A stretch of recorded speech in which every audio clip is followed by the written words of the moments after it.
Ate Marge, hindi lang dyan sa Pilipinas, may aswang, maging dito din sa Brazil. 6 na taon na ako ditong nagtatrabaho at marunong na ako magsalita ng kanilang lengguwahe. Madali kasi itong matutunan at marami silang salita na kapareho lang sa atin. Nagtatrabaho ako dito bilang nurse. Kami ay may naging pasyente na isang 13 years old na batang babae. Kasama niya ang nanay niya nang ito ay nagpa-check up. Naging close na kami sa pagpabalik-balik nito sa hospital. 3 beses yata. Magiliw kasi ang mag-ina, Ate Marge. Lalo na nang malaman nila na ako ay Filipino. May Tagalog words pa nga ito na ipinagyayabang sa akin. Palibhasa, may naging katulong sila noon na Filipino. Nalaman ko lang ang kwentong ito nang namatay ang batang si Kerin. Nagsimulang magkwento ang nanay nito na si Mirinda. Sabi ni Mirinda ay bago lang sila sa lugar na kung saan sila nakatira sa ngayon. Bagong lipat ang mag-asawa, asawa nitong si Conrad, at ang bahay na binigay ng kumpanya ni Conrad ay isang 2-story building, 2 bedroom, 1 kwarto sa ibaba at 1 kwarto sa itaas. Sa madaling salita, si Kirin, ang anak niya, ang nasa baba at ang mag-asawa ang nasa itaas. Sa unang mga linggo ay masaya silang magpamilya na namumuhay sa nasabing bahay. Isang araw ay may nakasalubong silang matandang babae na nagsabing napakaputi daw at magandang bata si Kerin. Nagpasalamat naman si Mirinda sa matanda at kahit malayo na ang lagpas nila ay walang tigil sa paglingon ang matanda sa kanila. Halos nakalimutan na nila ang tagpong iyon. Isang araw, habang nag-aalmusal sila, ay napansin ni Mirinda si Kirin na mataplay at maputla. Tinanong niya ito kung may nararamdaman. Wala naman, ang sabi ni Kirin. Hanggang isang umaga, hinintay nila sa almusal si Kirin at hindi ito bumabangon. Pinuntahan ito ni Mirinda at laking gulat niya na para itong papel. Ang kulay, puting-puti. Agad nila itong dinala sa hospital at doon na nga kami nagkakilala. Sinabi ng doktor na may anemia ito. Inumin lang daw ang mga gamot na ibinigay niya. Gagaling na ito. Pero ako, Ate Marge, habang nasa likod ng doktor, ay iba ang tingin ko kay Kerin. Kaya lang, nurse lang naman ako. Kaya wala na akong sinabi pa. Hindi ako sumali sa usapan nila. Tumakbo ng ilang araw, sinigurado ni Mirinda na on time ang pag-inom ng gamot ni Kerin. Pero wala itong pagbabago. Lalo itong pumayat at putlang-putla na. Ang balat nito ay nagkukulay gray na pagkatapos ng puting-puti na kulay nito. Bumalik sila sa hospital, Ate Marge, at narinig kong sinabi ng doktor na ECBC ito, complete blood count, at nakita ng doktor na kulang sa dugo si Kirin. Tinaasan nito ang dosage ng gamot ni Kirin. Gustong-gusto ko na itong kausapin. Wala talaga akong chance. Umuwi ang mag-ina at wala na kaming balita pa pagkatapos nun. Habang sa bahay nila, araw-araw ang lumilipas at papalala ng papalala ang sakit ni Kirin. Hindi na nito kayang bumangon sa higaan nito. Nakabantay na si Conrad at Mirinda kay Kirin ng gabi-gabi sa kwarto nito. Pero hindi na talaga nakarecover pa si Kirin. Habang sinusubuan ito ni Mirinda, ay nawalan ito ng malay. Agad nila itong dinala sa hospital. Ngunit dead on arrival ito. Inaasikaso nila ang lamay. Ang lamay sa Brazil, Ate Marge, ay hindi uso ang lamay na matagalan. Halos 3 o 4 na araw lang ang pinakamatagal dito. Pagkatapos ng libing ay ang unang araw pa lamang na binuksan nila ang kwarto ni Kirin. Nang hinimatay kasi ito bago sila pumunta sa hospital ay nilak nila itong mabuti at ngayon pa nga lang nila ito bubuksan. Pagbukas nila ng pinto ay nagulat sila ng isang malaking gagamba ang nasa sahig at busog na busog ito. Dala ng gulat ni Mirinda ay pinaghahampas niya ito ng upuan hanggang sa halos madurog ito. Puro dugo ang lumabas sa tiyan ng nasabing gagamba at magtataka ka kasi sobrang laki nito. Tinapon ni Merinda ang gagamba sa basurahan. Walang pumasok na kahit anong haka-haka sa isipan niya.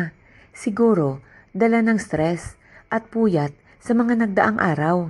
Kinabukasan, maaga pa ay laking gulat niya nang magsirena ang mga pulis sa tabing bahay nila at nagkakagulo ang mga tao sa labas. Lumapit sa kanila ang pulis at nagtanong kung may narinig na ingay kagabi. Sinabi naman ni Merinda na wala kasi daw may pinatay at ang bangkay ay andun sa basurahan nila. Naglakad si Merinda papunta sa basurahan at laking gulat niya nang ang matanda na nakasalubong nila ang patay. Ang matandang nagsabi na napakaputi at napakagandang bata si Kirin. Halos durog ang katawan ng matanda. Nag-flashback sa kanya lahat mula umpisa. Nagkasakit si Kirin mula nang binati siya ng matanda at mula noon naging sakitin na ito. Nagka-anemia, nauubos ang dugo ng walang dahilan. Nang isinara niya ang pinto nang mamatay si Kirin at pagbukas ay may isang malaking gagamba na kanyang pinatay at tinapon sa basurahan. At ngayon, nakitang patay ang matanda sa kanilang basurahan. Kung paano niya dinurog ang gagamba, ay ganun din ang itsura ng matanda ngayon. At noon lamang naisip ni Merinda na aswang ang matanda. Tawagin nating Tony ang kaibigan ko, Ate Marge. Si Tony ay may alagang itim na pusa na tinatawag niyang Tabi. Malambing ito, hindi ito makatulog na wala siya. Kapag nagbukas ng pinto si Tony, ay bigla na lang itong tatalon sa kanya at maglalambing na. Isang teacher si Tony, maaga lagi ang pasok nito at alas 5 or alas 6 ng hapon ang uwi. Isang araw, habang pasipol-sipol na bumaba ng bus si Tony, ay nakita niyang may naghahakot ng mga gamit sa apartment building nila. Naisip ni Tony na may bagong lipat at napansin niyang pareho sila ng floor, second floor. Si Tony ay nasa corner room at ang bagong lipat ay corner din, sa kabila naman banda. Opposite ang kwarto nila. Mag-ina ito, parang isang 9 years old at nasa 40 ang nanay nito. Mula noon ay hindi naman niya nakitang lumabas ang mag-ina o baka naman lumalabas ang mga ito nagkakataon na wala siya.